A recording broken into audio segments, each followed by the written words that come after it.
Hello, and welcome to another episode of Intelligence Resources with your host, Samantha Wilson, and Brittany George.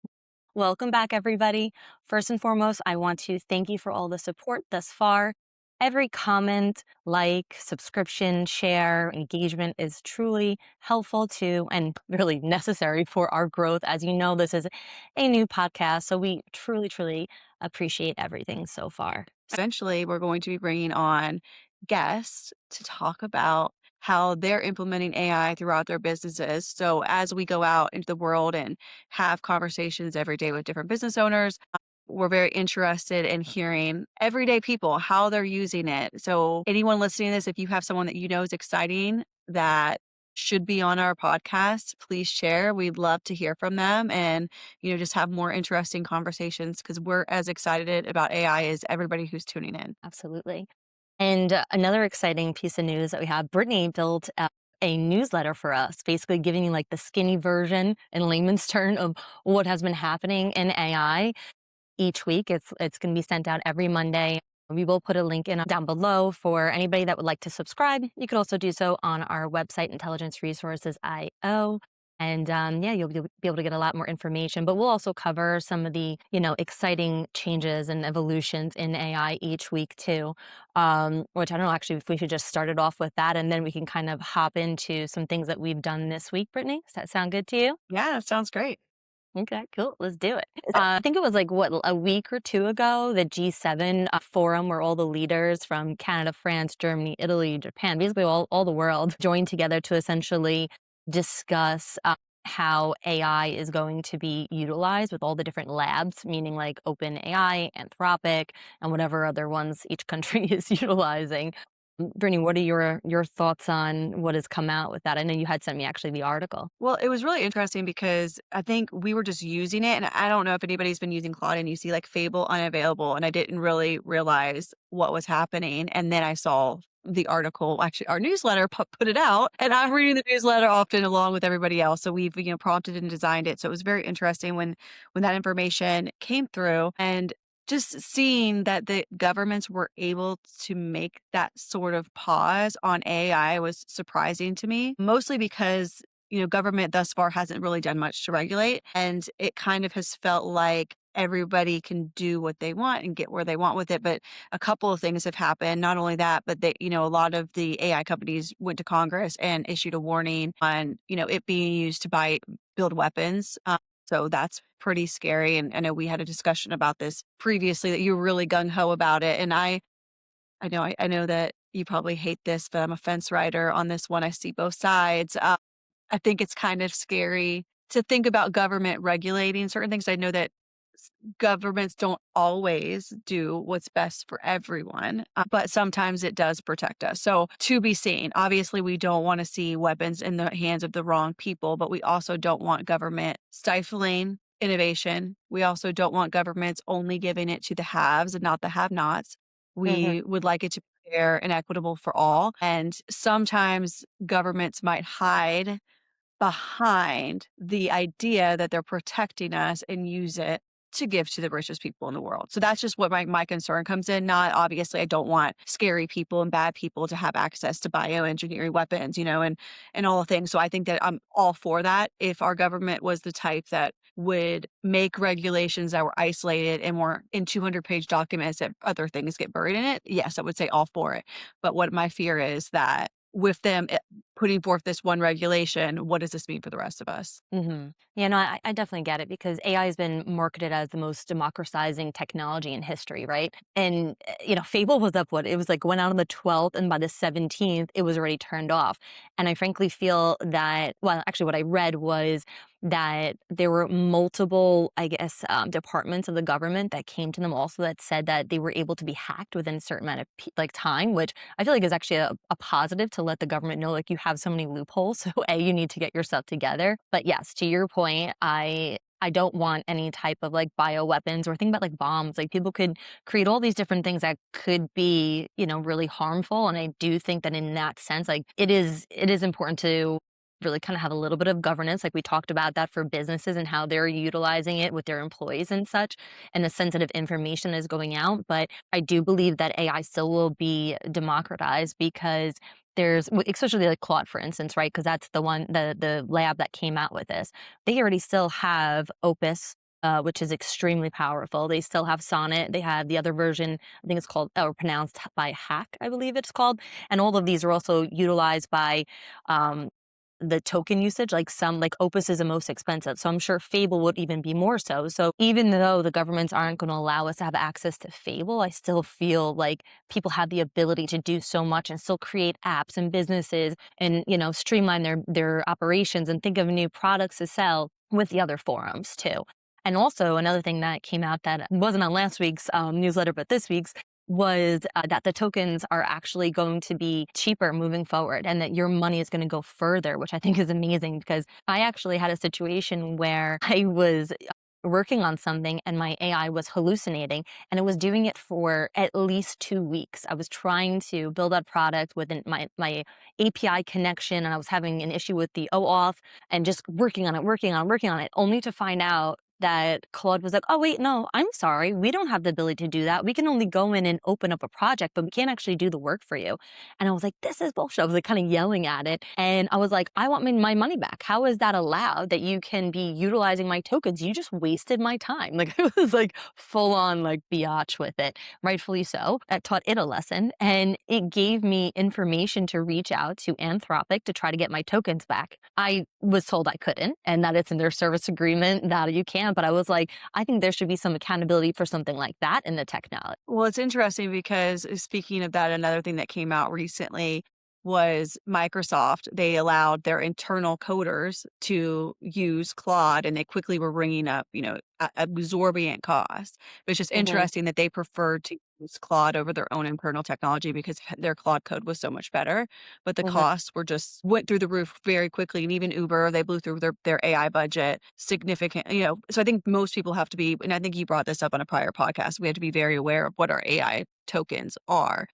Mhm. It's one of the things that as I'm building out our app, I'm thinking of consciously of like, what are we doing? How are we going to manage this when people are using their AI tokens? It's, one of the budgets that most of us don't prepare for, or we don't think about, when you're using it for smaller projects. Yeah, and it's a new utility. I also saw another article saying it's going to be like another utility bill for people. And so I'm building something called OpenClaw, which is essentially like building an operating system where I don't have employees. I have AI agents working within a loop, meaning like a project ongoing. So they have ongoing tasks. But the thing is, I'm not going to use the version of Opus, which is the highest and most expensive. It's like the highest intelligence and most expensive form of Claude. I'm going to use Sonnet for certain things, which is a lower, like medium one. And then if I ever run out of tokens for the month, I don't want my agent employees to stop working. So I actually have it built in so that now they'll use ChatGPT, one of their versions. And then for the lowest ranking things, I actually have a Chinese AI called DeepSeek. And so that's like the least expensive at first. It's like 5 cents for whatever X period of, activities. And so I'm writing that in my governance to ensure that I'm not, spending too much money because my husband's constantly like, you need to make money on your AI projects because otherwise it's just an expense, which of course is the goal, right? But you have to be mindful of that. And for people that are trying to do this because maybe they don't have enough income or they've lost their job, this is a setup, you know what I mean? Like a setup cost that they're going to have to think about that they may not have. I do think that, with the chat GBT being $20 or like Manus, it's like a $40, you can increase your tokens and then decrease it. And I'm kind of like going into the little tangent here, but back to what you were saying when it comes to Microsoft, I had also seen another company that was saying, like, yes, we blew through our AI budget so quickly. However, it got us to where we need to be faster. And that allowed us to start making more revenue faster. So I also think in that, mindset too. And lastly, I'll just mention somebody had also told me, and I didn't get to research too much into it, so I will, but they told me that if you utilize the AI at nighttime for certain loop activities where the Mhm. AI is going in and using different tools and doesn't come back to you just like an input output prompt, but they're using a loop, they actually, it's 50% less. Of- It'll cost you 50% less if you're doing those loops at nighttime, or you'll create it into one loop instead of like getting, a briefing every single morning, you're doing it once a week instead. Well, Does so that I make think that sense? that is Claude that does different hours. It was early on that they came out with high traffic hours where they had a release that said if you use AI between or our platform between this time, you use X amount of tokens. So I think that that's true within Claude. I don't know if other platforms are doing the same where Mhm. you're getting different tokens. So I think that's something we should definitely look into is where they sit. But I know Claude, you want to use it later in the day and you're going to get more token usage or even at nighttime if you happen to be one of those people that stay up at night. I like to sleep at night. This is past my bedtime as it Well, is. but Staying the up thing is podcast. that We're here But at the 9. thing is that you're setting the loop.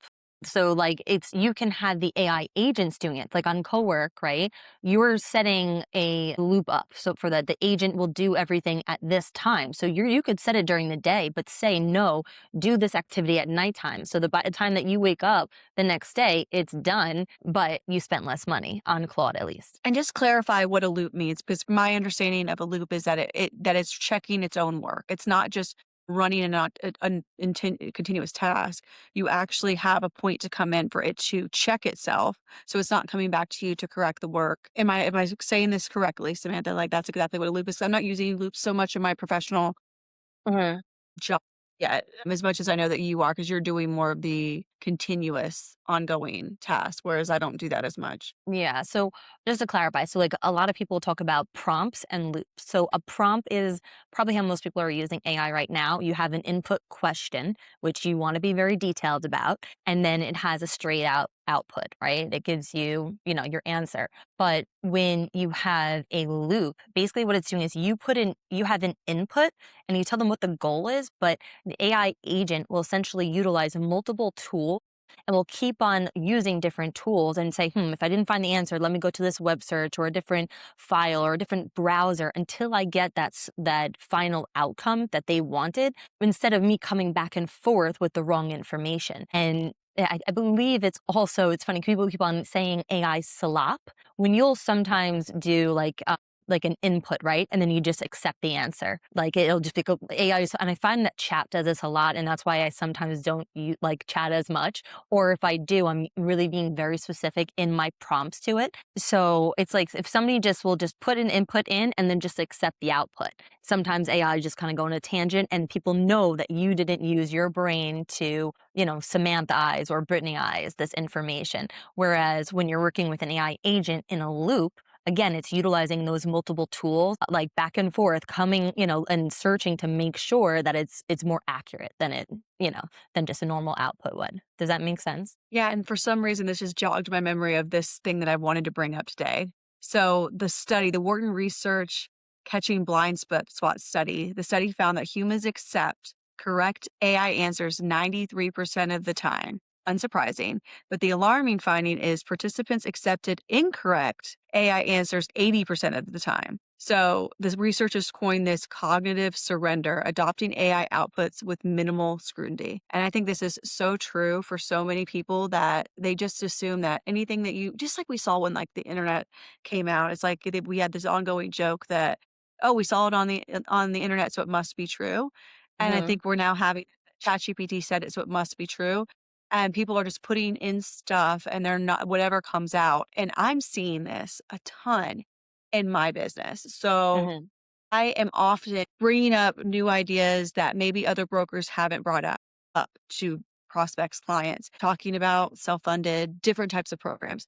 And obviously, if you're bringing something to them that is new or hasn't been addressed before, they are going to go to ChatGPT or whatever else. So I was actually going back and forth with a client recently, and I could very obviously see the questions that they were asking me were put through ChatGPT because we just got off the phone and those same questions at that same level were not being asked. And now I felt the ChatGPT questions. and ChatGPT was wrong, but it's like, how can you explain to them that the way that ChatGPT that it's missing this big piece? Mhm. So it would ChatGPT was really pushing captive for this prospect, and I believe captives make a lot of sense sometimes, but they don't always make a lot of sense. But ChatGPT was like really broadcasting and pushing captives, and I don't think they really understood that they aren't really ready, captive ready at this point. So And anyway, it for was just people that interesting. don't know, captive is a type of insurance plan. They may just not know that. Thank you. Yes, captives are a type of insurance plan. It wasn't one that we had spoken about. So it was really interesting that through our conversations, it was just kind of advertising basically for captives. And you just knew all these things. And so it's just interesting that now we're having these discussions and you're having to kind of debate with AI. And that's what I felt like I was doing because I would give an answer and then it would come back with another AI question, and then finally whatever ChatGPT prompts he was getting got him to agree that what I had in front of him was the best decision. I was just trying to trigger him to prompt it the right way, right? Without telling him, "I know you're reading AI." Mhm. And also if you think about it, if someone's fighting with one AI versus the other and the other and the other going back, and it's kind of like a copy and paste, right, of one thing into the next, and it's kind of like telephone in a way. It's like, is it actually right? Like, who is, like, especially if it's 2 different programs that don't have that human touch to it, you know what I mean? So I heard an interesting thing on Instagram, I believe it was, where a realtor was talking about how he was representing the buyer and the seller, and they were both going through AI, and they both thought that the seller thought he could get more, and the buyer thought he could get it for less, and AI was affirming both of them. So basically, ChatGPT was making them come to a standstill, but they were both getting different things. So we have to be really aware of how much AI has a cognitive bias. And I will tell you, I have set up very strict rules with every AI platform that I want it to challenge me as much as possible. I don't want it to disagree with me, but I notice that it starts to creep in again. And it's obviously trained to do that. So you have to be very, very aware that this is something you have to constantly ask it to do, even if you've set your complete rules in it. That it is giving, if everyone in the world is getting confirmation bias 24/7, and we all walk around thinking we're the best and we're the greatest and all of our ideas are perfect, we're going to come out with a bunch of incomplete slop. You're going to end up taking risks that maybe you wouldn't have taken, make decisions that maybe you wouldn't have. So you have to be very mindful of how you use the tool and very strategic about it and not just let it be the end all be all and live your entire life. You still have to be the human in the loop with Mhm. AI, especially at the moment in time. Absolutely. And now you had mentioned that you trained it. Is this where you went into the settings onto it and you kind of put the personality that, like, can you explain to everyone how you did that? Yeah, so I mean, every AI platform has settings, and you can go in and you could talk about how you want AI to work with you. And I want every AI tool to challenge me to think differently, and I do not want it to affirm me. I have enough people in my life that affirm me, and it drives me nuts. I want people to tell me, the truth, because if you have everybody around you you're living in an echo chamber. I don't think that's the best way to live. I have very thick skin, and even when my AI cusses, and because I've trained it. Every time it does, I it back. I'm like, "That's good. You're doing a good job here." Because I don't want it to be sensitive with me. I don't want it to handle me with kid gloves. I want it to tell me that my idea was garbage and that don't put a single dollar into that business idea because I'm constantly coming up with crazy things. And thank God I have it doing that because I will tell you, I would have burned through a bunch of money by now. That's funny you say that because I actually created an agent, like my CFO agent within my open claw. And I'm like, okay, I'm trying all these different business ideas, but I need like a stop loss to it, right? Like if we get between X period of time and it's not going to be, profitable for me, I need you to tell me, okay, enough of this idea. We need to work for some, work towards something else. But I also have somebody, Felix, my other guy, who's looking for new opportunities for me so that if that one's not a good one, then we can try something different. Because I'm like, I told them how much I want to be making, and then let's reverse engineer this and tell me how to get there from there. Yeah. But I mean, mine yeah.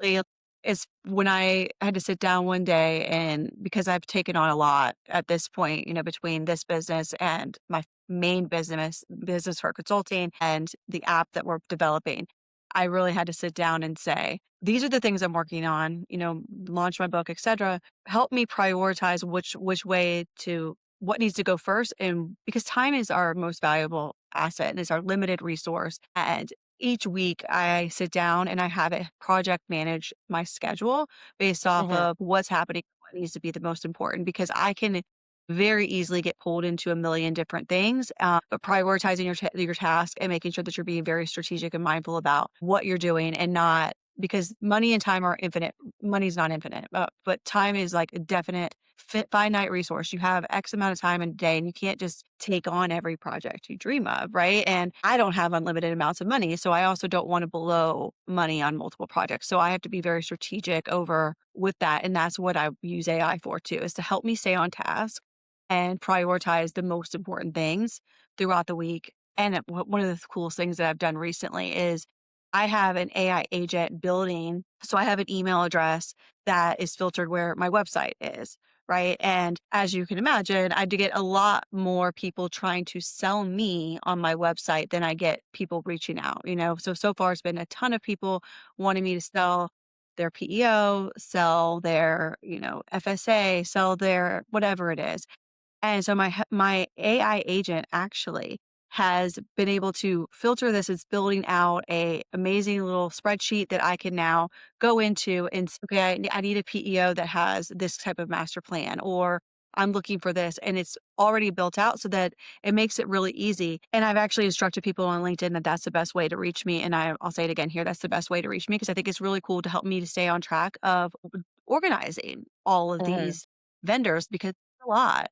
As a broker, you have to stay on top of it, but you also can spend your entire day meeting with vendors if you take every meeting. Of course, yeah, and time is money, and it's the most valuable thing that we all have, and that's why AI has been such an amazing thing for all of us if we tap into it the right way, right? But I want to ask you because I'm using, I'm building out OpenClaw, and I'm still using Claude, and I'm using Claude code to build it, right, in the terminal. But now you just mentioned your agent. Now you're using what was it called, Claude Cowork? Is that correct? Like, how do you? Can Claude you Cowork is explain how you use that and what that is versus like normal Claude? so Claude Cowork actually uses, you can sit on your computer. It has an extension that goes through, it's not Notion. What is the name of the Zapier? So Zapier connects with your Gmail and with your email. So for my email, it goes straight through. There's a connection. It can read that specific email. I haven't given it access to my main email where my client data lives. I am just not comfortable with that because of the level of data, like the type of data that I have, right? So I have to be extra careful with the type of information that I have. But my hello at email is very broad. It's general. It's for the marketing stuff, right? So that's really where I would have given it access to. I also built, they have its own other email that I've given it access to. So I've given it a couple of emails that it has access to where PHI doesn't live, essentially, is really important for me within my business. But it's able to go and take on a life of its own. So you give it a project and it does it. So I have scheduled projects. So like the newsletter, it knows to run at a certain time. For this, anytime it has a trigger, an email is received, it takes the task. So it's either of those actions happen, it just goes and does the action itself. Mhm. And it has a little file where it goes into the spreadsheet that it's designed, and it puts it there. And I'm able to pull from that data easily within that same project within Cowork. Right. And now I personally feel that what you're doing is much faster and easier to use for especially for somebody that has more so like maybe a smaller amount of projects that it wants versus what I'm doing with OpenClaw because when you're talking about Zapier, right? Like first of all, that's something that's I believe when with Cowork, there's like a list that says what you already have the connections to. Like I've seen Bamboo HR, iSolved, Payroll but with QuickBooks is on there, certain CRM systems, but then it's only using Zapier if it's not there, right? So Zapier is its own. So with Zapier, it actually allows it to do the action and the trigger, whereas it can't do as much with just a Gmail connection without the Zapier to go and Mhm. take the next, actually trigger it. So Zapier is a critical component of taking trigger actions throughout Cowork. Right. And what I'm doing is much more difficult because I am going onto each site like YouTube or QuickBooks and I'm going in creating this other type of account where I have to actually ask them for the API code, which is essentially like the Zapier, right? And it can be a little bit more, A, it's harder. B, it also has a different type of token usage.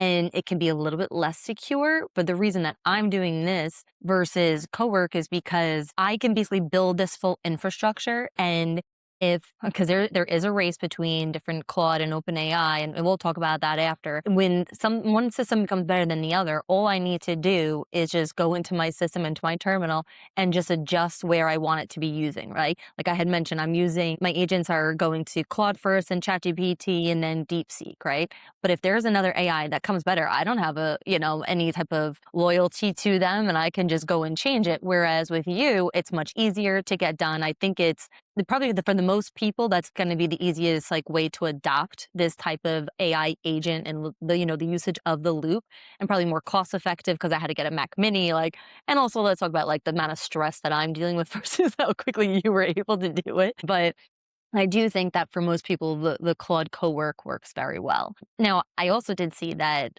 OpenAI now has another version of it. I mean, I've noticed it's been much, much better in terms of like researching, but I know that they do now have a version of the Claude code too, which I haven't used yet. It keeps on asking me to, but right now I am kind of loyal. I'll be honest with you with the Claude utilizing It's it. so weird. I don't know if you have this or if other people comment to us and let us know if you're one of these crazy people or if it's just a Britney thing. But I have a very strong personal relationship with ChatGPT and a business relationship with Claudia, as I call her. And I don't know why that is. I don't know why when I have anything personal, I automatically go to ChatGPT and I default there. And when anything business happens, I go to Claude. And it has been I thought about that this morning. I was like, "Why do I do this? Why? I haven't even given ChatGPT an opportunity." Right? They're like, I haven't even tried in the longest time. I think it's probably been like 3 months ago. I had it do a spreadsheet for me, and I was so mad at it. We got in a fist fight, and I just moved on and went back to Claude, and I just have not come back. It's like the boyfriend that cheats on you, you just don't take him back. So I haven't gone back there. However, I've never given Claudia anything personal either. I went through because we were talking about what we're going to talk about personal versus business things that we'll talk about today. And I didn't have a single personal thing in my Claude history. Not one. Why do I do that? So tell me, do you ever do that? Is that just my psychotic Yes. brain that just filed these separately? No, but it's because of the way that they currently operate, and it's actually meant like ChatGPT is more so for writing and for instant answers. It's much better with that. So if you're needed on a personal level to kind of like again, like we had talked about once, the therapy or whatever it may be, or the meals, it has more of an instant, whereas Claude is meant to be more strategic, long-term thinking. Like if you talk to Claude, like you tell it, you put an input prompt, it will actually, you notice how it asks you questions? It'll say, let me understand, let me clarify a couple of things. And then it'll post like maybe 4 questions and then an other in case. And then it may have another like 2 or 3 questions. And then it'll say, okay, understood. And then it gets to work. So I think that's why, I mean, for me personally, that's why I'm using Claude more so. But I have to say, I have noticed that not only for the personal, but also for some of the design. Like if you take a picture, or even like I have a friend who actually wants to come on and he's an interior designer. He's been using ChatGPT a lot more because they didn't upgrade on their design feature. So he's using it for, presentations and, whatever it may be, a new pool or whatever he's doing for his clients. But I think that that's why. However, again, this is the crazy races in AI. Everyone wants to be the top. ChatGPT now is adding that in it. They've added a research mode. I don't know if you've seen this. It's been for a long time.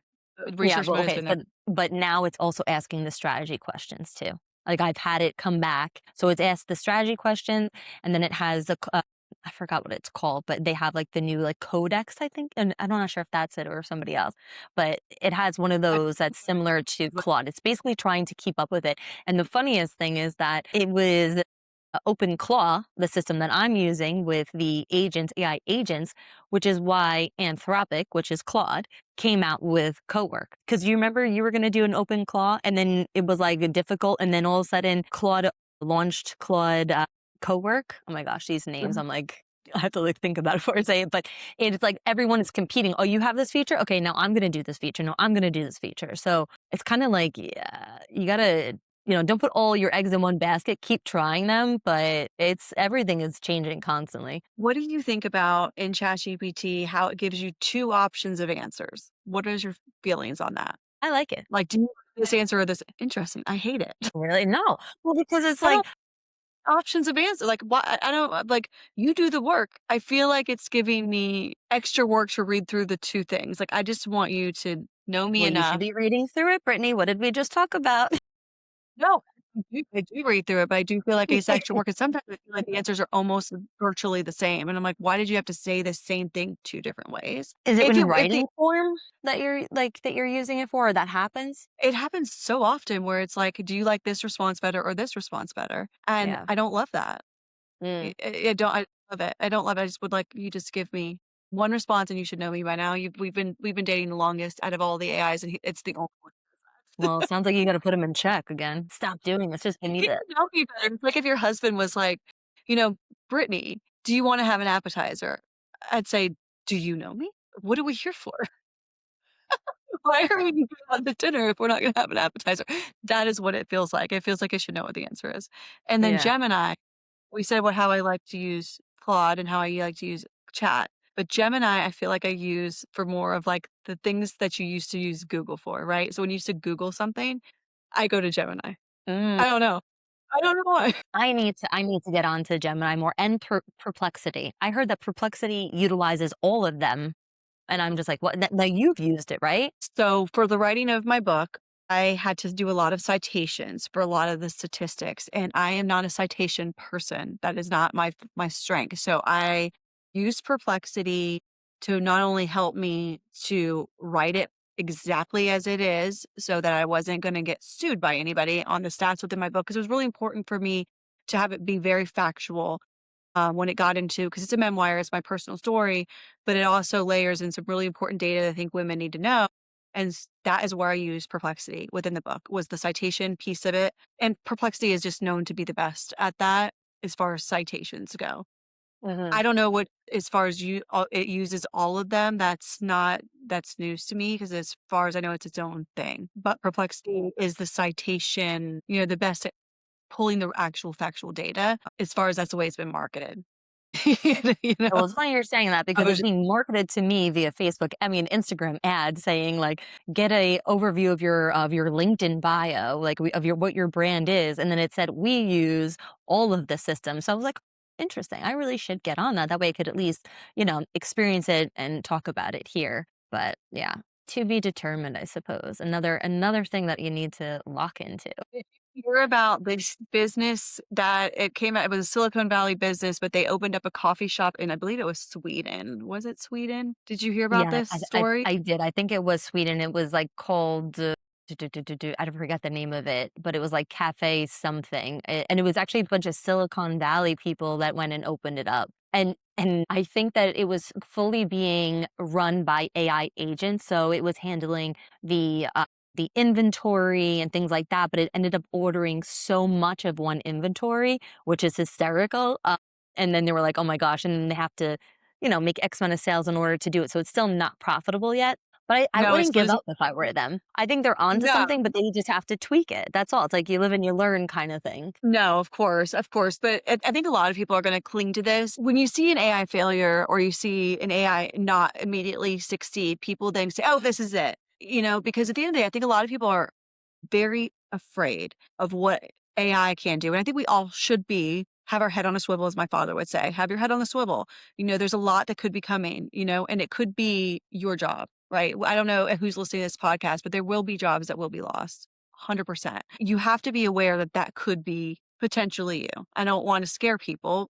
That's not the goal here is to scare people, but I think that you could become less scared if you're ahead of it. If you keep yourself, what will you do next if this isn't coming? But with that Mhm. being said, I think that a lot of people are looking at these failures or these times that AI doesn't do things perfectly, and they just assume that that's where it is. And I think we talked about this a little bit on our last podcast with one of my friends. So mentioned that he works on these planes, that he's very niche. But this battle has been ongoing. It just does not end.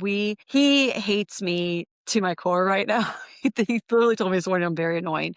And I think that this all oils down. God, I hope he's listening. Love you to death. He's one of my best friends, but it's kind of our nature to battle a little bit. But he's anti AI. He thinks it's scary, but he also doesn't use it, right? So I think that people who don't use it are gonna be extremely worried, but I'm not saying that his job's not important. I'm not saying that he's not skilled. I'm not saying he's not unique because he's very he can do more things than I can do, and he's highly intelligent, obviously can operate on these planes. But I don't think that anyone is really protected because his job is more physical. I think up until this point, we've thought that these physical jobs can't be taken, but Benzos is back in the CEO seat. He's starting an AI company doing a lot of these blue collar manufacturing jobs. And I think a lot of people look at these robots and they're thinking, well, if can a robot do this? But the way that you can think about AI, it's like if it can take on a physical form, it doesn't have to be the traditional physical form. It could be any form, right? And Mhm. if anything, it could be, he says, well, I make a lot of strategic decisions. I have to be make a lot of judgment calls. Right. I get it. That today AI is not making judgment. That doesn't mean in 3 to 5 years it won't be. Right. So we Right. have to be mindful that it's all coming and you have to be very strategic. I think all jobs are at risk, including ours. I mean, I own a big company. There's not to say that it can't come for us, right? But I think just being aware, being able to use it, and thinking about being the best person on the team. Because one of the things we were joking around. He's like, "Well, I'd have to have AI for this to make sense. There'd have to be a robot everywhere." And I go, "Well, why would a robot have to be everywhere versus the robot going wherever the plane goes, being able to go 24/7? And what if the robot not only could fix the plane but fly the plane also? You know, so It or kind of and is what if the flying planes though, aren't they already, like, well, flying this planes? It's just a particular pilot is there just to make sure something doesn't happen? so this is a specific plane that's an old, like, World War II plane. So it's not we're not gonna change this type of plane. This specific plane Mm, would still fly, but if a robot were to fly it, be able to fix it, or if one person were to be able to look at all of these planes instead of maybe I don't know how many people are on his team. Let's say there's 50 mechanics. What if there was one mechanic that can become significantly more efficient? I think if he's able to learn AI, he could be that mechanic, right? Or takes the manual pieces of his job out, right? So that if you start thinking of sure that there's logging of different things that he has to do and manual processes and all the things. So like I just think there's a lot more nuances to everybody's job. I think there isn't a job out there that I think can't become better with AI. Even for example, my mother-in-law is now our housekeeper and putting out having AI build out a schedule, to keep like well, you talked about this with your housekeeper too, like having a different cleaning schedule so that you're not mhm, missing certain you can right, have AI pretty much build out and make anybody more efficient, right? mhm, and I made it into another language, so there wasn't a miscommunication too, because that's usually what the issue is. I Right? try, but I'm just not good at it. New Sight. AI is that you can wear and they can actually translate for you in real time Oh, yeah, now, like the so Meta it's glasses. I got that for my husband for his birthday, and we went to France, and we were trying to read labels and street signs, and people go to like, imagine, like, I can kinda make out, like, the romantic languages, right? But if you're going to a country where they have more symbols, like somewhere like an Arabic country or somewhere in Asia, and, like, there's no way to make it out, I mean, yeah, I think that is very cool, but yeah, I don't how did it work? know. Tell me doing it. No, Was it he was able to yeah, yeah, we were looking at champagne bottles, we were looking at, street signs, it worked, it was very, very cool, well, what and about here? also you could take the videos at the same time rather than, like, you just have to click on the side kinda like you would do on your Apple AirPods, and then it would start being able to take video, or you can ask it a question, and it would kinda, like, do a quick lookup for you. I don't know if it was using, like, a Meta, like, Madness lookup or what, but it was able to answer questions, and it would talk only into his ear, and he doesn't no one else could hear it, which was pretty cool. And I did just see that Kylie Jenner just came out with another version because it's Ray-Ban and Meta glasses, combined, but she came out more like a feminine, like, little chic sunglass, which I think is pretty cool too. But when did he use it for, like, the translation feature at all where he Yeah, could actually well, hear somebody real no, time at not all? with because frankly, everyone was just speaking S to in English, but no, I've had, heard about other people doing it like that, but we didn't get to try that part out. I mean, you travel all the time, so I think that's gonna be your next test on your next trip. Where's your next adventure? I'm going to Barbados this weekend, so nowhere right now where there's a different language, unfortunately, but yeah, Off somewhere. If we get enough subscribers, we're gonna send you somewhere that you can test these sounds glasses. great. Going Oh, to yeah. China. Trust me, I'll definitely be tuning in from different places very soon. One other I thing, can't wait. though, just thinking about, like, education-wise too, did you see that China is reconstructing their university degrees?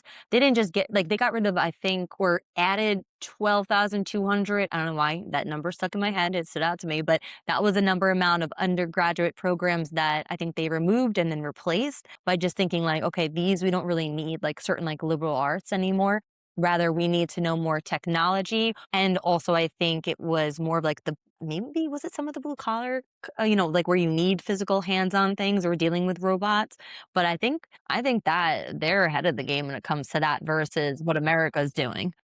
I could not agree with you more on this. I think that there's a lot of times with the Chinese government as Americans, we like to hate on them. But I think with the AI race, China has an advantage because their government is able to move so much quicker and doesn't have as much bureaucracy as we do. And Mm, they're able to quickly see that the world's changing. The way that our current educational institutions operate today, they already are failing even in the if AI wasn't even on the table, our institutions are failing. Now you bring absolutely. in this whole extra level of complexity, and this is the exact reason why I'm homeschooling.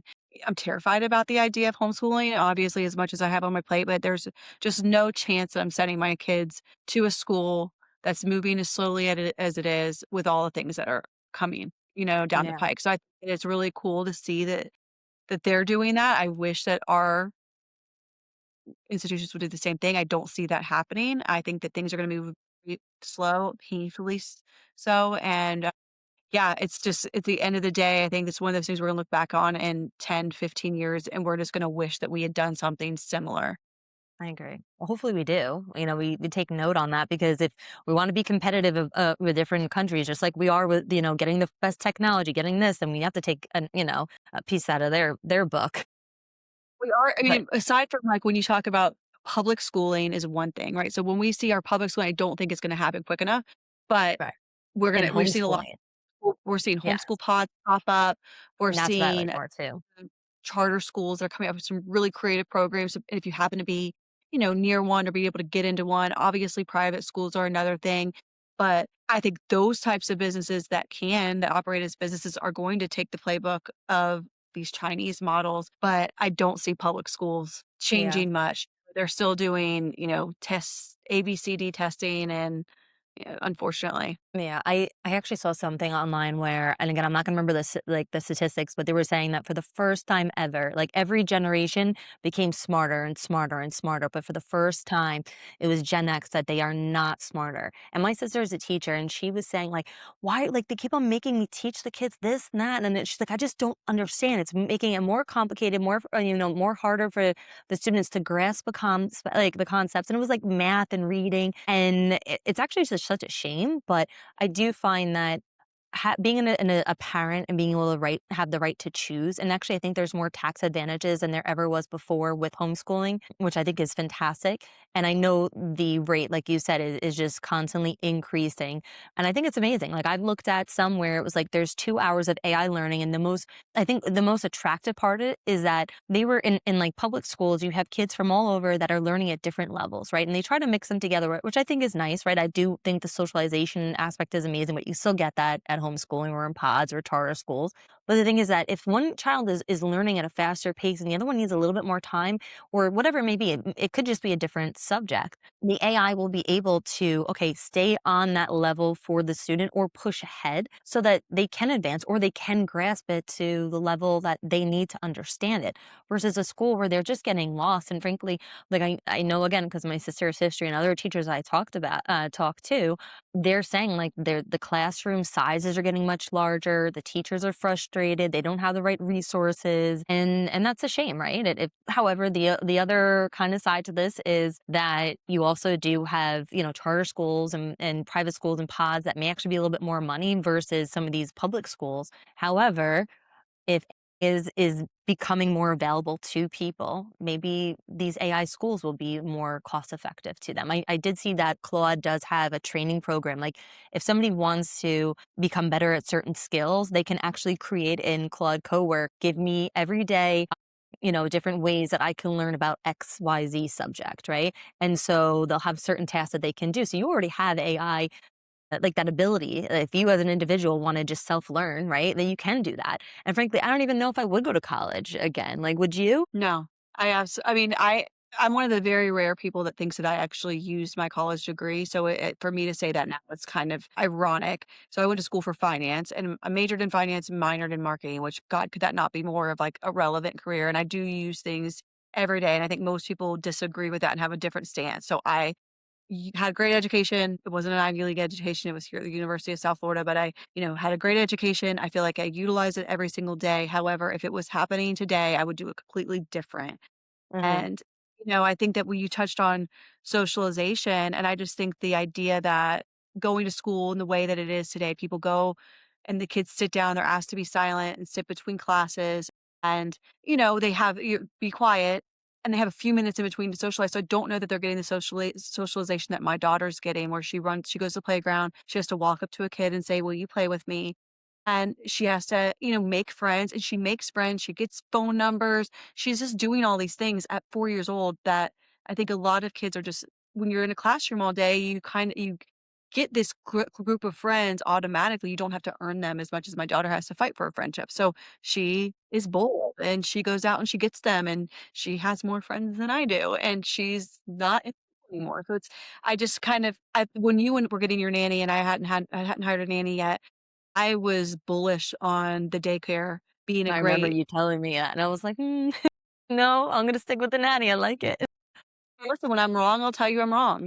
Yeah. I felt a certain way about it, and looking back, I was completely incorrect in that stance, and I feel like my daughter has flourished in taking her out of that environment, and so that's really Hmm. what's made me wanna go to the homeschooling, that accelerating with everything that we're learning with AI. However, this reminds me, I saw something that they just had their first robotic teacher. So they're gonna have Wow. a robot teaching. I don't know how I feel about that. As much as I think, teachers are underpaid and they probably hate what they're doing, and then many teachers are not as good as they could be, right? Because when you kinda get what you pay for in the job, it's a hard job. So, do the people who maybe could make $100,000 out in the real world wanna go and do this job? Probably not, right? It's a very, it takes a special person who just genuinely loves children to be good at that job and not get burnout. Right. So I think in that ways a robot may be a good tool, but are you gonna lose so much of what you get in the day-to-day world, right? The human Yeah. element. Because I think the only things that are gonna survive this AI world are gonna be the human aspects, Hmm. the experiences, and if you're not around humans and you're not able to interact and we all sit behind our computers all day and you lose this ability, do these things, Yeah. it's Well, dangerous. think about COVID. One of the most people died because of the depression and drug use, right? Because they were so lonely. So I think there is that human aspect. And like I've called places and I'm using the AI robot like phone system. Some are very impressive, some are not. And I'm just like, give me a person. Like at my agency, ANC management, I'm like trying to enhance so many different things, like my sales workflows and my newsletters and marketing and all these things and like our presentations. But I was like recently like, oh, should we come up with an app or do this? And this, I got a little bit of pushback. You're like, well, no, if somebody wants an ID card, like we're going to get that for our people. We don't want to just like have it uploaded somewhere because we, value and pride ourselves on that human touch. We want to keep the human in it. And I really respect that too. Like I absolutely, like, I think it's going to be refreshing, and we had talked about it too when it came to this business, like, like having, like, us doing, reels for our social media versus AI agents or having another one, like, I think that that's going to be, the new luxury rich because I think that it's going to be so saturated. I mean, already Instagram is very saturated with AI content now, right? And some people will fall for it, other people won't. Or like I can tell if they're using HeyGen, like like the way the lips are and the smile and like kind of the tone of the voice. That's 11 Labs, right? Like it's kind of I do. My husband, I have to crack on my husband. Love you to death, Chris. But there's an AI page of a Siamese twins, these very beautiful Siamese twins girls, and he fell for it. And I'm like, it's honey, this amazing. is it. He's like, no. So we're going back and forth. I go, honey, if there was two Siamese twins this beautiful in the world, we would know about them before now. Like we just That's true. would. Yeah. There's no way they There's would have some made it. famous ones, right? Like Yeah, like there's the right. 2 men, there's the women, then they were dating other people, like you see it online and often. You would not make it to 35, and we're just now hearing about them. So we Kudos got to so them though for thinking of that idea, hot Siamese twins, like they've got so clickbait, many baby. followers. They got so many followers, and it's a great idea. She's beautiful, she's made 2 of herself, clicks it on, genius. He even Yeah, goes, like, "I'm gonna show you how I know. You gotta look at the scar in the back," and I was like, "Honey, you could do that with AI. I love you. You're just cute." love you, So Chris. but just because you can identify something doesn't mean that everybody can, and not that everybody, Definitely. especially when someone scrolls really quickly by something or they just wanna believe it, when you have the confirmation bias. But I think we should jump into the thing that we wanted to do, which is what is the most exciting thing you've done professionally and personally this week? Can you go first? Because I have to think more. I've done so many things to be honest with you, but Okay, so I'll jump in first. So the okay. most exciting thing that I've been doing professionally is vibe coding our app. So we're going to be having a lot app coming out soon. It'll most likely be live by the end of this year. That's the roadmap that we have, but we've been having really exciting conversations. So it's vibe coded. We've got the demo. It's also been we've been able to use it to set ourselves up as we are going into, our conversations with our lawyers and going into conversations with the developers, and we're having different conversations ahead of time to make sure that we're making the most of each of these hours and making decisions together collectively. So it's really helped my partner and I to, I think, get on the same page. And I think that as I go into conversations, I'm educated onto some things because it's new, right? I've bootstrapped my business, and that's a totally different world than going in and asking people for money and raising money and doing an app. I mean, this is just things that are just outside of anything I've ever done before in my life. So I would not be able to do that without educating myself on AI. So that is where what I've been doing professionally. That's been really exciting. Personally, I am not a Samantha Viola. I do not have the same eye for design and things that look beautiful. If you could see her apartment, you would see she's just got an eye for it. Brittany George does not have that. That is not me. Missing that DNA. But we want to do something in the front room to you make that space like a flex space. We have guests come, but we also want to be able to use it for when my husband wants to work and potentially put some of the podcasting stuff in there. So I used ChatGPT to look at the space and design something, and it was really cool. So I love that piece of my brain that is missing can be filled with AI, coming up with a concept, which you don't need AI for that, but those of us that Well, don't do.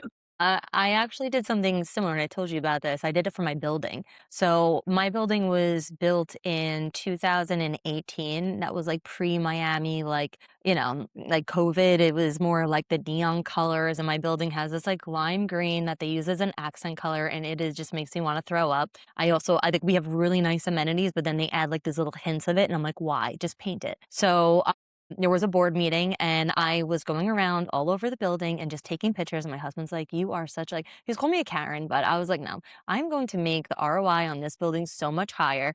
I did a full analysis of buildings pre and post COVID and what new people and buyers are looking for in Miami.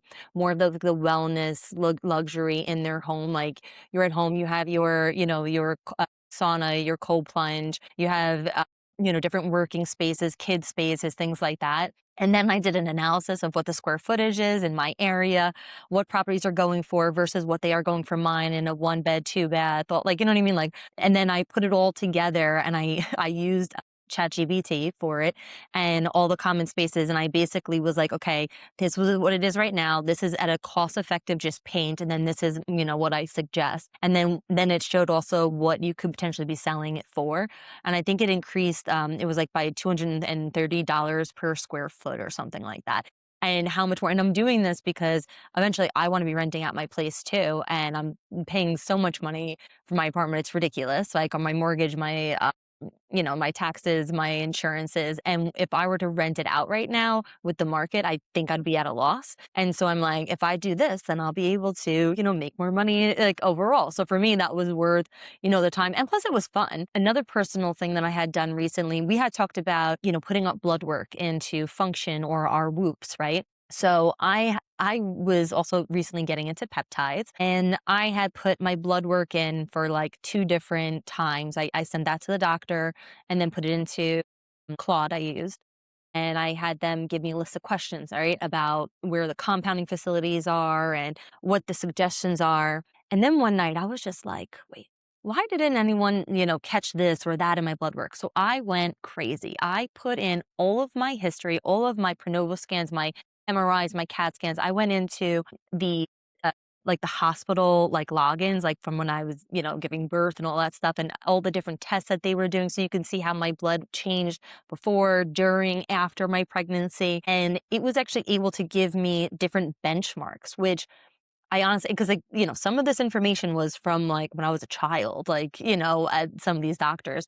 And I feel like that allowed me to advocate for myself so much more. And I wish that people could do it. Like I'm telling everybody about this. Like create a project and get all of the health information and throw it in there.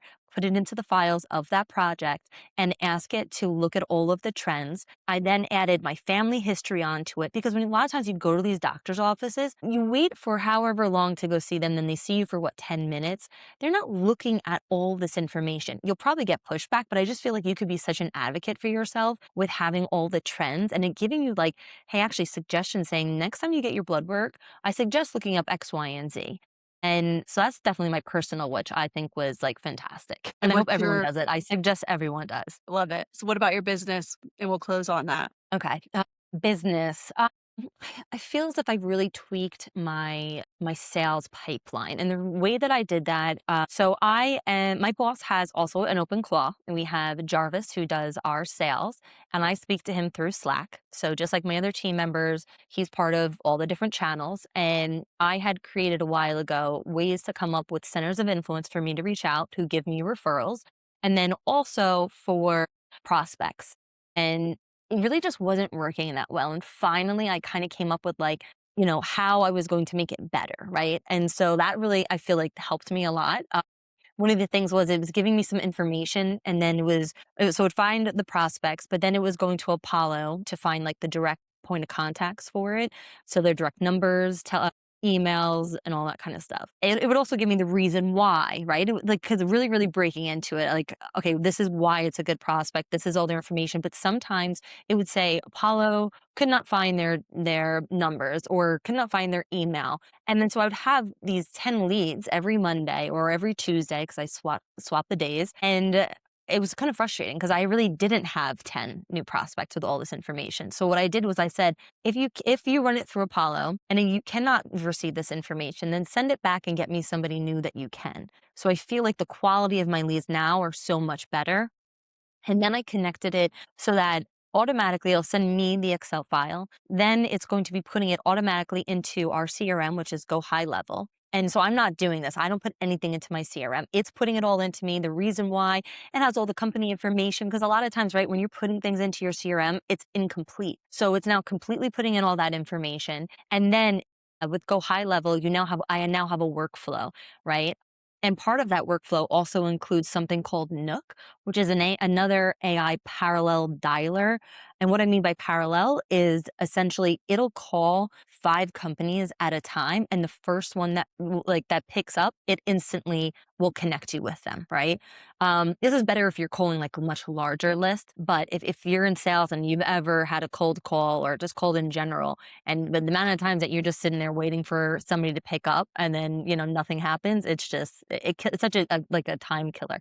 But with this, you can set it aside and say, okay, for the next hour, I'm going to be calling all my prospects, right? So that's amazing. And then after somebody goes through the process of my workflow and say, for instance, they never told me to screw off, right?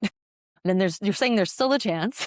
So from there, then I have a newsletter, and that newsletter I built with Claude Cowork to basically, and it's not to be a salesy, but it's more of an educational about what's going on, like researching stats for me, what's that would affect small to mid-sized businesses, and then of course, how I could help, but not in a sales approachy way, more of an informative way. So, Just like our newsletter, it's just not salesy.